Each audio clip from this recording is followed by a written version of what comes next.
It started with the sound of metal on metal, that cold, hollow clank that makes your stomach drop before your brain can even process what's happening.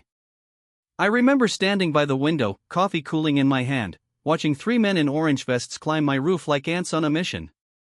They weren't thieves. They weren't strangers.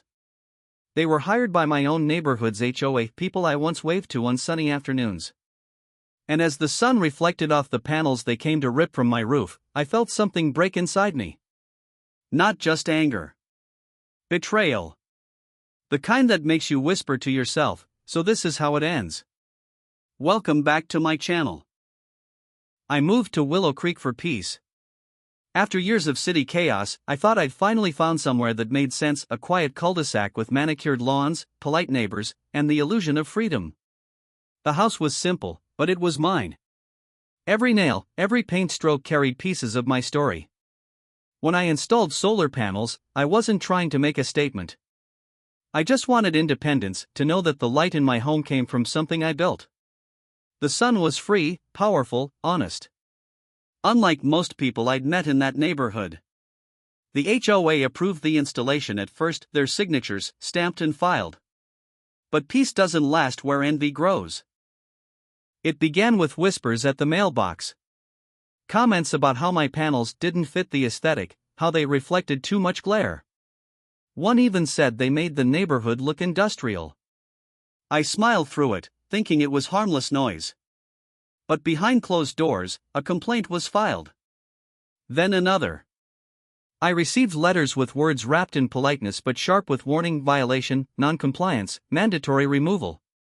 I appealed, showing them their own documents. But when power meets pride, truth becomes irrelevant. One morning, without notice, I heard the trucks outside. The workers looked uncomfortable when I stepped out.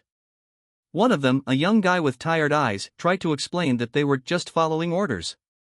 I asked who signed the order. He pointed to the clipboard with the HOA seal.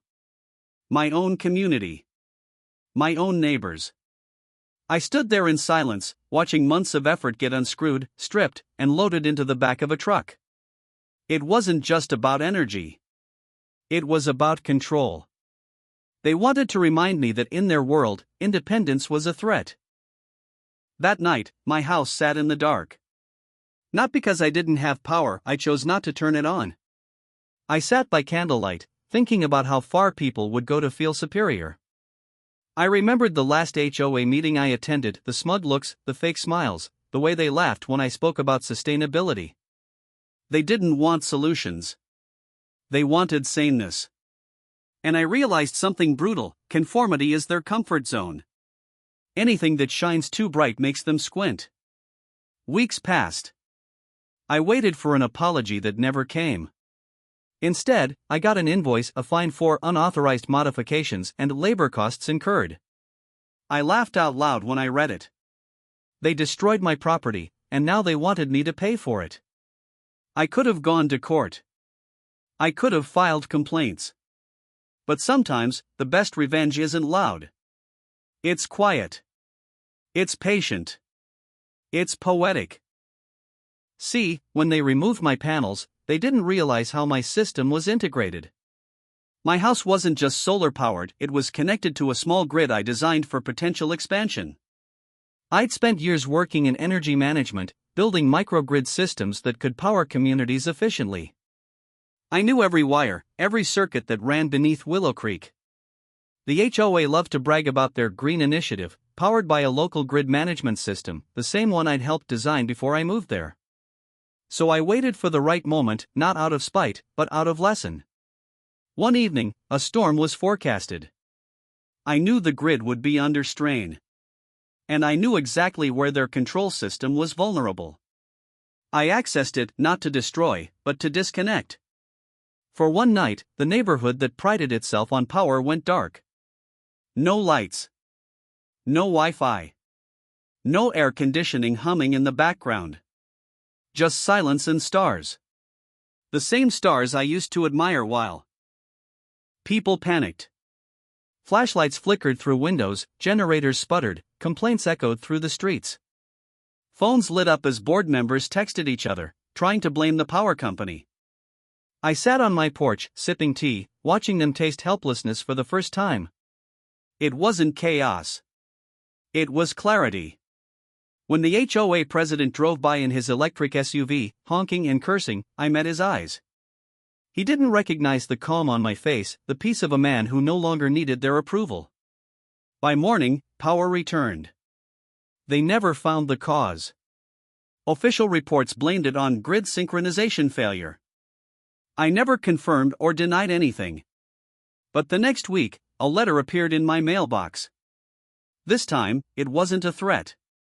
It was an apology, carefully worded, of course, but still an acknowledgement. They offered to revisit my solar approval. They called it a misunderstanding. I smiled reading that word.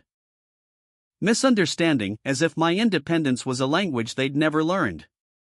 Sometimes people mistake compliance for peace. But peace doesn't come from keeping others comfortable. It comes from standing quietly in your truth, even when they tear it down. I didn't reinstall the panels right away. Instead, I let the neighborhood sit with what happened. The HOA never mentioned the blackout publicly, but something changed in their eyes. At meetings, they spoke to me differently, not with kindness, but with respect. They'd finally understood that control is fragile when the person you're trying to control no longer fears losing anything. Months later, I reinstalled the panels myself. This time, no one objected. Some even came by to ask how they worked. The same people who once complained now wanted advice on saving energy. It's funny how easily conviction becomes curiosity when power shifts. One neighbor, the same man who filed the first complaint, stopped me one afternoon. He said, "You really believe this matters, don't you?" I told him, "It's not about panels. It's about light, finding it, keeping it, protecting it." He nodded, maybe for the first time understanding that some people build not to show off, but to live free. Years later, the HOA changed its guidelines. Renewable energy installations were now encouraged. They even added a clause called the independence provision, citing community resilience. I didn't attend the meeting where it passed, but someone texted me the news with a smiley face. I just looked outside at the sunlight bouncing off my roof, thinking how quiet victories are often the loudest in the soul. I never sought revenge. What I wanted was reflection, for them to see the cost of their arrogance and the power of quiet defiance. In this life, there will always be people who fear what they don't understand. They'll call it rebellion when you're simply trying to live differently. They'll call it arrogance when it's just self-reliance. But remember this, true strength isn't in how much power you hold over others, it's in how little power they have to break your peace. The day they took my panels, they thought they'd dim my light. But all they did was remind me that the sun doesn't need permission to rise. Now when I walk through Willow Creek, I see solar panels on every other roof. It makes me smile, not out of pride, but gratitude. Sometimes the best way to teach people about freedom is to let them experience the dark. And sometimes, the ones who try to silence your light end up borrowing its glow. If this story reached something inside you, if you've ever been told to dim your light just to make others comfortable, remember this, your light isn't negotiable. It was never theirs to approve. So, tell me in the comments, one word that defines what independence means to you.